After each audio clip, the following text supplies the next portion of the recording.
कैसी हो? सामने हूँ। ये नौशेर वहाँ के पास मुलाजिम है, मिल चुकी। मौका नहीं मिला कि फिजा को बताऊं कि हम एक दूसरे को जानते हैं। सरफराज और बीबी सही एक दूसरे को पहले से जानते थे। दोनों एक दूसरे से मोहब्बत करते थे।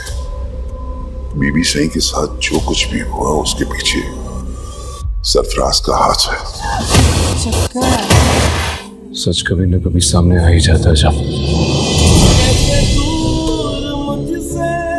ड्रामा सीरियल जानिसार के आने वाले एपिसोड में आप लोग देखेंगे कि सरफराज नौशरवा को वह सब बताएगा जो उसने दुआ के साथ किया था। सरफराज तो समझता है कि मैं नौशरवा को सब बताऊंगा तो वो दुआ से बदगुमान हो जाएगा और दुआ को छोड़ देगा, लेकिन ऐसा कुछ भी नहीं होगा। दुआ नौशरवा को पहले से सब कुछ बता चुकी है। अब जब सरफराज नौशरवा को बताएगा तो नौशरवा बहुत गुस्सा होगा और सरफराज से कहेगा अपनी बकवास बंद करो, दुआ मुझे सब बता चुकी है। और एक बात याद रखना कि आइंदा दुआ का नाम भी अपनी जबान पर मत लाओ वरना मुझसे बुरा कोई नहीं होगा। दुआ सरफराज के पास आएगी और उसे धमकी देगी कि अगर आइंदा उसने कोई भी ऐसी वैसी हरकत की तो मुझसे बुरा कोई नहीं होगा। और तुम्हारी बहन सुबल, अगर उसके ससुराल वालों को मैंने तुम्हारे बारे में बता दिया सब कुछ कि तो किस किस्म के इंसान हो तो सोचो तुम्हारी बहन के साथ क्या होगा, तलाक हो जाएगी।